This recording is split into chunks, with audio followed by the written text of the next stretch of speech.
Hello, എല്ലാവർക്കും സുഖമാണല്ലോ അല്ലേ? എല്ലാവരും ഇന്ന് ഉത്രാടപ്പാച്ചിലിൻ്റെ തിരക്കിലായിരിക്കും. നാളെ ഓണം ആഘോഷിക്കാനുള്ള സന്തോഷത്തിലും അല്ലേ? ഈ സന്തോഷത്തിൽ നമുക്കിന്ന് ജ്യേഷ്ഠ സഹോദരിയായ മൂദേവിയുടെയും അനുജത്തി ലക്ഷ്മി ദേവിയുടെയും കഥയൊന്ന് കേട്ടാലോ? രണ്ടുപേരും എപ്പോഴും കൈ കോർത്ത് പിടിച്ചാണ് നടക്കാറ് പതിവ്. അങ്ങനെ ഒരു ദിവസം ഒരു സായാഹ്ന സവാരിയിൽ അവരിങ്ങനെ കൈ കോർത്ത് പിടിച്ച് സംസാരിച്ച് നടന്നു പോയിക്കൊണ്ടിരുന്നപ്പോൾ ഒരു വീട്ടിൽ നിന്നും ദേവി സ്തുതി കേട്ടു. അപ്പോൾ മൂദേവി പറഞ്ഞു, നിന്നെ സ്തുതിച്ചുകൊണ്ടുള്ള സ്തുതിയാണല്ലോ കേൾക്കുന്നത്, ഒന്ന് കയറി നോക്ക് എന്ന്.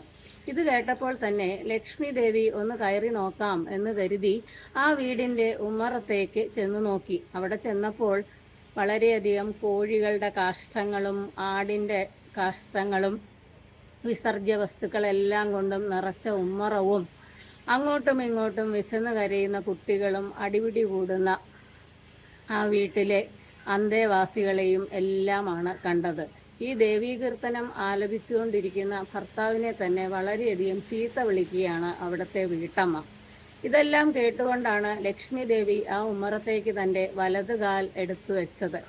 അപ്പോൾ തന്നെ അവരുടെ പശുത്തൊഴുത്തിൽ നിന്നും വലിയൊരു ആർത്തനാദം കേട്ടു. അവരുടെ പശു മരിച്ചു പോയതായിരുന്നു. ഇത് കേട്ടപ്പോൾ തന്നെ വീട്ടമ്മ, അയ്യോ, ദിവസവും പാല് വന്നുകൊണ്ടിരുന്ന നമ്മുടെ പശു മരിച്ചു പോയല്ലോ, ഇനി എന്ത് ചെയ്യും എന്ന് പറഞ്ഞ് ആ കുടുംബത്തിലുള്ളവരുമായി എല്ലാവരെയും വഴക്ക് പറയുകയും അങ്ങോട്ടും ഇങ്ങോട്ടും കലവില കൂട്ടുകയും എല്ലാം ചെയ്തു. ഇത് കേട്ടപ്പോൾ തന്നെ നമുക്ക് പറ്റിയ സ്ഥലമല്ല ഇത് എന്ന് കരുതി ലക്ഷ്മി ദേവി അവിടെ നിന്നും ഇറങ്ങി. അങ്ങനെ വീണ്ടും മൂദേവിയും ശ്രീദേവിയും അവരുടെ ഉമ്മറത്ത് ഇങ്ങനെ നിന്നപ്പോൾ ലക്ഷ്മി ദേവി പറഞ്ഞു, ഇത് നമുക്ക് പറ്റിയ സ്ഥലമല്ല, നമുക്ക് തിരിച്ചു പോയേക്കാം എന്ന്. അങ്ങനെ അവർ രണ്ടുപേരും അവിടെ നിന്നും ഇറങ്ങി പുറത്തേക്ക് നടന്നു. അങ്ങനെ നടന്ന് വീണ്ടും അവർ കുറേ ദൂരം പോയപ്പോൾ വീണ്ടും ഒരു വീട്ടിൽ നിന്നും ഇതുപോലെ ലക്ഷ്മി കീർത്തനം കേട്ടു.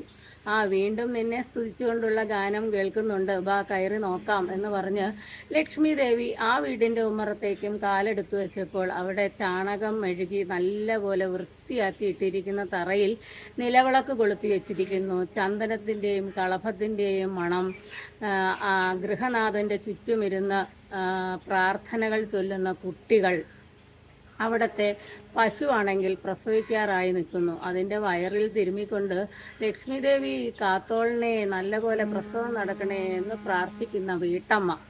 ഇതെല്ലാം കേട്ടപ്പോൾ ലക്ഷ്മി ദേവി തൻ്റെ വലതുകാൽ വീണ്ടും ആ വീട്ടിലേക്ക് എടുത്തു വെച്ചു.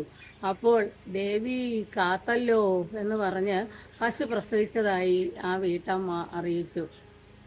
ആ വീട്ടമ്മയുടെ സന്തോഷം കേട്ടപ്പോൾ ലക്ഷ്മി ദേവിയും ഒന്നുറക്കെ ചിരിച്ചുപോയി. ആ ചിരിയുടെ അലകൾ ആ വീട്ടിലെല്ലാം പരക്കുകയും അവിടെയെല്ലാം സന്തോഷം നിറയുകയും ചെയ്തു. ഇതുപോലെയാണ് നമ്മുടെ ജീവിതത്തിലും. ലക്ഷ്മി ദേവിയും മൂദേവിയും എപ്പോഴും ഒരുപോലെയാണ് അവർ കൈകോർത്ത് നടക്കുന്നത്. അതിൽ ആരെ നമ്മൾ സ്വീകരിക്കണം, ആരെ നമ്മൾ പുറന്തള്ളണം എന്നൊക്കെ തീരുമാനിക്കേണ്ടത് നമ്മളാണ്. നമ്മളുടെ മനസ്സും നമ്മളുടെ വീടും അതുപോലെ നല്ലപോലെ ശുദ്ധമാക്കി വയ്ക്കുകയും പോസിറ്റീവ് എനർജികൾ കൊണ്ട് നമ്മുടെ മനസ്സ് നിറയ്ക്കുകയും ചെയ്താൽ ലക്ഷ്മി ദേവി ആയിരിക്കും നമ്മളുടെ മനസ്സിൽ എപ്പോഴും കുടികൊള്ളുന്നത്.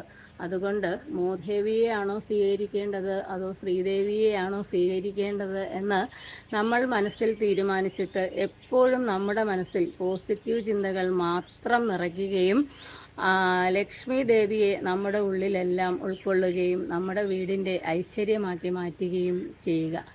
എല്ലാവരും ഇനി ഓണത്തിൻ്റെ തിരക്കിലായിരിക്കും അല്ലേ? ഇന്ന് എന്തെല്ലാം ജോലികളാണുള്ളതല്ലേ?